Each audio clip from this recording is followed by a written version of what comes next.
classement twayibonye turatangara twumiwe ibi nibiki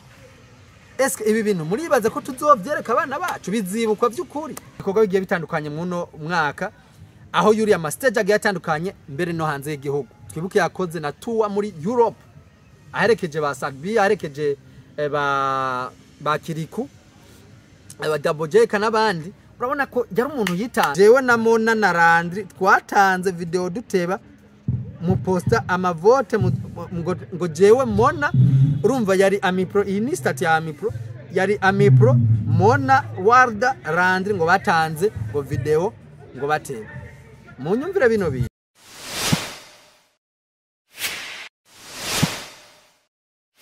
Shalom bantu banje nizere ko meze neza ndavuga ati shalom ku bantu banje ndabisubiramo by'ukuri amahoro abane namwe ndibaza ko shalom muzi ico gisigura ndabaramutsa rero mwebwe mwese muri ko muradukurikirana this is World Vision TV abantu hari akantu gatukura canke akantu gasa n'umutuku ku banyarwanda canke akantu gasa na rouge kanditsemwo subscribe canke s'abone bivana n'ingene YouTube yawe i programme ukore s'abone please kore s'abone hama usige like share and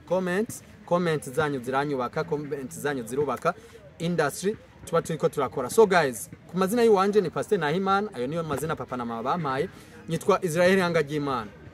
2 nyitwa Timote unyitwe Mastermind nyitwa Super Manager the one and only ku butaka bw'u Burundi so guys ndaramutsa abantu bari mu gisagara ca Bujumbura first of all ndaramutsa abantu bari hagati mu gihugu ndaramutsa abantu bari muri East Africa Kigali Rwanda yes sir Kampala UG Uganda ndabaramutsa abantu bari East Africa abantu bari Africa abantu bari Europe ndabona abaji banje ndaramutsa abantu bari Australia Canada abantu bari USA guys muri bench cyane nibagiye cyane abanyamurenge bagenzi banje abanyamurenge w'umuryango wanje eka abantu mwese ahantu mwese muri ko murandamuri shalap tugarutse rero ku indi drip inyuma yo kuba ndangiza sport ni samedi ndagarutse kandi ngaruka mu busesanguzi aho haraye habaye bimwe mu byatumye tudahuriza ko bamwe nabandi muri muziki wa industry ongaha mu Burundi muziki wa 257 cyangwe +257 yo haraye habaye kirere gumana nanje ariko kandi ntiwibagire please ndaguma ndababwira ati ukaryoherwa uhita ukora s'abone please dufise nindi cyano yindi shasha yitwa World Vision Traveler hacako utuntu tugiye dutandukanye kuryoherwa urashobora kugenda ukaraba naje gukora aga trip gatuna iko ndakora mu gisagara ca Bujumbura aho twagiye kuba duhura na chimpanzee wa inkende turinjoyinga uraza kuba uja kuraba hama ni waryohe gukore na s'abone so guys tugiye kuba dukora iki tugiye kuba dugaruka mu sasanguzi mu wano muziki wacu dugaruka muri irebe best influencer aharaye habaye byo novuga ko sinovuga ko je ari ubusuma novuga ko byaraye bibaye ibintu bitangaje muno muziki wacu ati byaraye bigenze gute nihiganwa ryari rimwe ba influencer bagiye batandukanye I don't know ko no bitwa karaba influencer bose ariko tugarutse ku kintu cyitwa influencer cyangwa influencer no muntu by'ukuri akora ibintu bya influence abantu muri ka iri positive bro iki kintu mu cyumve no muntu ya influence abantu abigisha ikintu cyangwa muri entertainment wa muntu akora ikintu abantu bakamwaplodisa I don't know rero ko irebe yari yashizemmo abo bantu bose barinze kuraba quality yabo kuko harimo abantu bagiye batandukanye bamwe nabandi tutemerenyaho ko by'ukuri bajya baba influencer yugiye kuraba ubusasanguzi bwo kuba influencer urabona ko bamwe bari barimo batari bavyujuje ivyo bintu so guys harimo rero abantu bagiye batandukanye harimo abanditsi n'abamenyesha makuru harimo aba MC harimo Amipro de MC harimo Landry promoter akora kuri Hope Top TV Hit Top TV harimo abakorera kuri TikTok abakora ama video ama cinema ndundi harimo abafani Lavin harimo abagenda batandukanye bakora kuri Facebook harimo basimbizi harimo abaririmbyi harimo ba Mokenzi abantu benshi ariko nihiganwa mweno joro rya kwa gatanu cyangwa Friday byagiye bidutangaza aho twese twagiye tubona batweretse result cyangwa batweretse ababaye abambere byagenze gute rero nuko abo twari twiteze ko abantu babikoze neza kandi vy'ukuri twatoye atari bo bagiye kuba bambere classement twayibonye turatangara twumiwe ibi nibiki eske ibi bintu muribaza ko tuzovyereka abana bacu bizibukwa vy'ukuri hari ibintu I don't know ko novuga ko harimwe amanyanga oya hari ibintu yo turiko turabibona biturengera vy'ukuri biturengera tukavuga ati ibi bintu nibiki what ukibaza what is this ibi bintu nibiki kuko ihiganwa ryaba hariho jiri ico cyo ni cyambere jiri iratora mu gutora mwibuke ko hariho n'amavote yaca kuri social media aho twatora hariho platform ya irebe twacako ugashiramwo hariko aba influencer bo bose bagiye baravamwo abari basigaye rero ku finale hariho liste yabo aho twagenda tugatora ugahitamwo gwa wundi gumva wemera hama ukakusha haye mukongera ugashiramwo na email wa kugira confirming neza ko umuntu umutoye hanyuma ugasendinga twarabikoze kandi ku bantu bari bafise amavote menshi nabo batangaye nagiye kubansirikira ku ma platform zabo bagatangara bamwe bavuga ati ibi bintu nibishoboka jiri yego yatoye ariko ibi bintu nibishoboka vyagenze gute rero nuko yagiye kubasohoka liste yababaye abambere reka ngende ndabikubwira ingene vyagenze ni liste yababaye abambere twagiye kuba tutangarizwa aho uwabaye wa mbere atanuko twamukeka sinzi ko ari mu influencer mu bintu by'amafilme sinzi ko ari iki nuko uwa mbere bagiye kuba mugira Fanny Lavine première place unyumvire Fanny Lavine tumuzi nkane tumuzi nk'umukinyi wa filme tumuzi nk'umukinyi wa filme ya influence abandi eske yarakoze cyane gusumba abandi yaratowe cyane gusumba kuko icamavote coco icamavote batwereka ko amavote abantu bakoze cyane mu uwo mwaka murabazi ikibanza cya kabiri icambere ya Fanny Lavine ikibanza cya kabiri cyari carimo n'umuntu benshi bavuze ati eske umuntu bose barakibaza umuntu ninde bace baja kumusha ariko ico bikoze murazi gutwena ikibanza cya kabiri harimo intore Segihembe je numbaza ivyo akora nimba ntamu guys ari ibintu binatwengeje Segihembe akora mwebwe muri ko muratura muje muri commentaire mutwibutse Segihembe akora naje nagiye kwanda musacinga ariko mana we ye influencer bangahe hama kukibanza cya gatatu harimo witwa Yusra Blessing intore Segihembe n'ibikiri kwa uranyumvira bino bi première place harimo Fanny Lavine deuxième place Segihembe ibindi byose novuga mwibuke rino higanwa iryari ririmo MC Amipro cyangwa Amipro de MC de Electricity harimo Landry promoter harimo Santiana harimo basimbizi bavuyemo kare harimo ba Mokenzi harimo n'abandi bagiye batandukanye ku bantu bakoze birashimwa ntitwokwirengagiza ibikorwa Landry yakoze uyu mwaka ntitwokwirengagiza ibikorwa Mokenzi yakoze uyu mwaka yakoze ubumenyesha makuru muravyibuka ye entertaining abantu yakoze imiziki n'umuntu afise ama platform akurikirana cyane vraiment no influencer yakoze ibintu bigiye bitandukanye mu babo bantu harimo kandi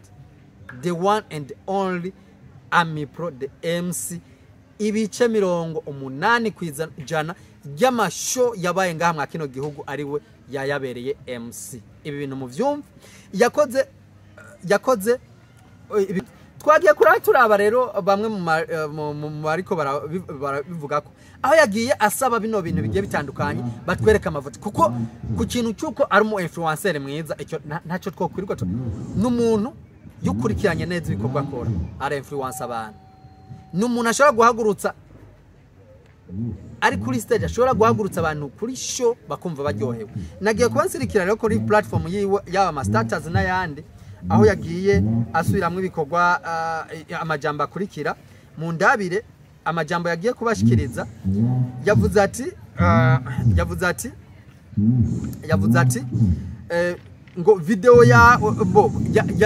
yabajije impamvu ya bino bintu bamuhaye excuse avuga ati video yawe barayakiriye ariko ngo yatevye kuyigira iki ngo kuyitanga Mokenzi uko nyene yavuze ati mu nkundire yaho yasabye ko irebe yo kwerekana umusaba yanditse ati irebe mwatubwiye ko muza kwerekana amavote uko ameze mu byerekane turare tubonye uko twasumbana mu mavote niho yaza bibasaba hanyuma asubira kwandika irebe ndabinginze mu poste amanota nkuko mwabitwemereye muzoba mukoze cyane aha kuko nawe yatangara vuga ati no nimba hariho jiri na jiri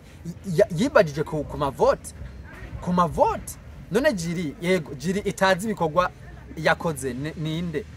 jiri yarimo bande uko byo aho yasuye yandika ati ngimana hezagire jiri mwumve kino kintu my guys ngimana hezagire jiri bambwiye ko nari uwa mbere mu mavote yarara wumviye excuse Ami Pro jiri yamubwiye ati niwe wa mbere mu mavote na Greta ari mu bateguye yambwiye ko mu mavote nari uwa mbere ariko ngo nakuwemwo kuko video nayitanze neba kandi video yanje barayipostinga munyumvire kano kana Ami Pro yabaye wa mbere mu mavote ibirenze ko na jiri ya urumva Greta sigura kari muri jiri cyangwa ategura rino higanwa bamubwiye ko video mwumva no excuse guys iyo showbiz kwe Ami Pro bamubwiye ko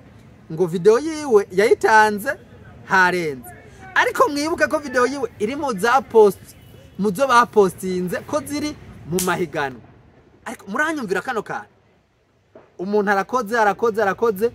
motive babonye atakindi bogira motive kumbure habayemwo utundi tuntu tutazi simvuza amanyanga mu byumve habayemo utundi tuntu tutazi ukaza wumva ngo mu mavote ngo ari wa mbere ngariko ngo video ngo bayitanze ngo wayitanze ngo harenze ngo mugabo ngo mu mavote ngo ru wa mbere kandi video mu byumve mwumve kano kana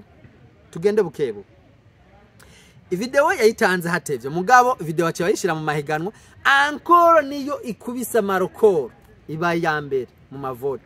ariko birangiye motifu amubwiye ngo yayitanze ateba muranyumvira kano kana hano muca muhumba niho bamwe n'abandi bavuga ku mastati yabo baravuga ati ibi bintu bizotugora gusigurira n'abana bacu mw'uyu muziki aho umwe mu basanzwe bakurikirana umuziki yandikiye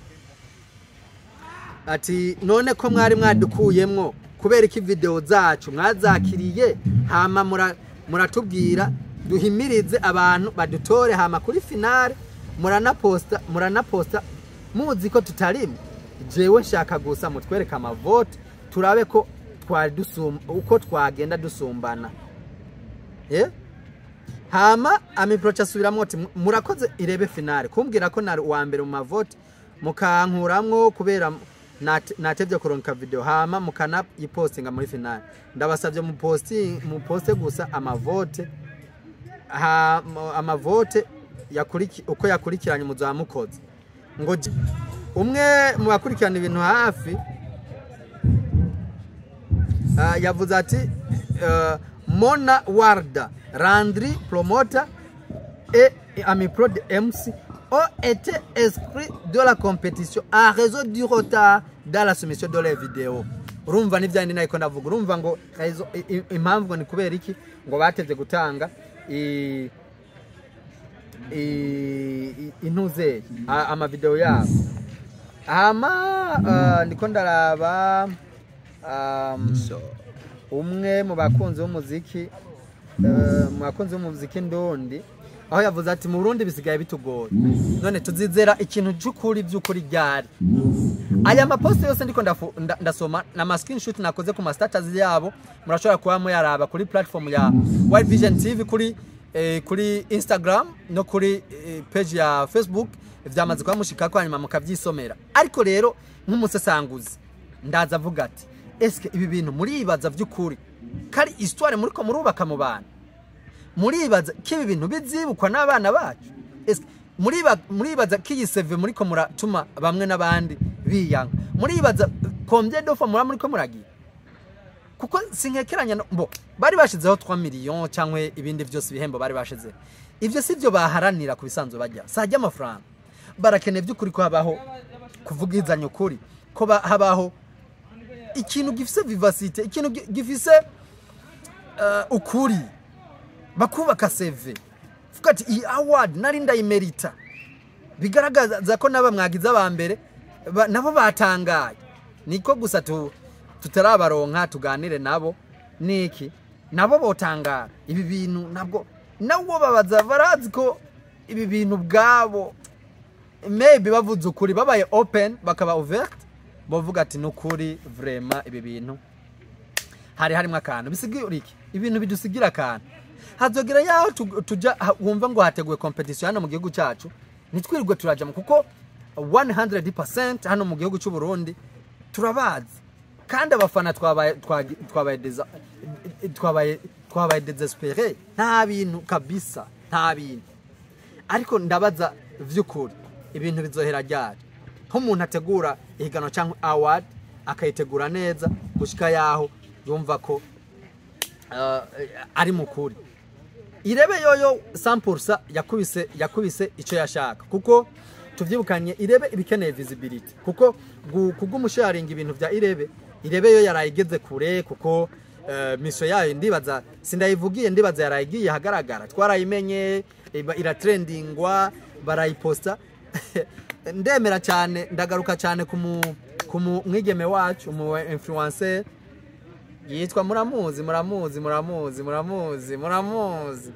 avugira cyane kuri social media muramuzi yama yaponza abantu avuga ati je barakabona batanshize mu kuko ni promotion nari kugira iki nari kuba ndiko ndabakorera muramuzi ndibaza muca mumumenye nasi kwirirwa ndamuvuga ariko we yase kuja muri aya mahiganwa kuko yabona ati jenze kubakora publicité ku buntu ariko iki kintu mucumve ndi kurangiza ifo ibi bintu mwe muri ko muratura by'ukuri vyari bibereye muje muri commentaire vyari biberewe by'ukuri ko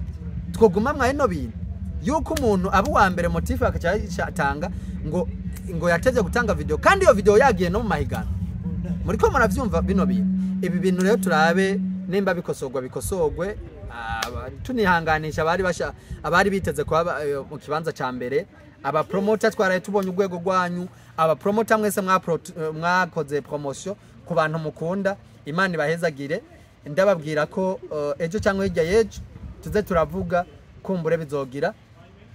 aho bigeze kuko anama academy zise sinzi ko bayivuga ko ikintu abantu muvyibuke ko bakora ibikorwa mvabwenge bakora art bakora ibintu by'ukuri bizotuma tubibuka kandi n'amateka bariko barandika hama ico mbasaba aya mavote nanje ndashaka baze kuba bashira habona baduye n'ikiganiro vraiment tugira ati vy'ukuri bavyemeza pana byande byo kuvugira inbox bakora ikiganiro ati nukuri bakuwemwo niki hama tuvyakira hama ndabashimire cyane rero urabona ko ryari sasangura bivuga kuri irebe best influencer aho ryari baye watwaye ikibanza ca mbere mwamumvise ni Fanny Lavin ahama abakuwemwo abagiye kuba babambere mu mavota ariko batashoboye kuba bagaragara tubihanganishe cyane mwabumvise ariko aka kantu turavuga ati abantu mukurikirana no muziki wacu mugerageze muze muraraba mushiramo by'ukuri ukuri gukwiye ndabashimira rero kuri mwebwe mwamaze kuba mukora sabone ndabishimira cyane ku mazina yiwanje ni Pastor Nahimana the one and only I live the life I love and I love the life I live behind camera yari PRF the one and only ari kuma peace nubwo mutamubona ndamushimira cyane shimira cyane mwe mwariko muradukurikirana Imana nkorera ibahezagire ciao and God bless you. Respect.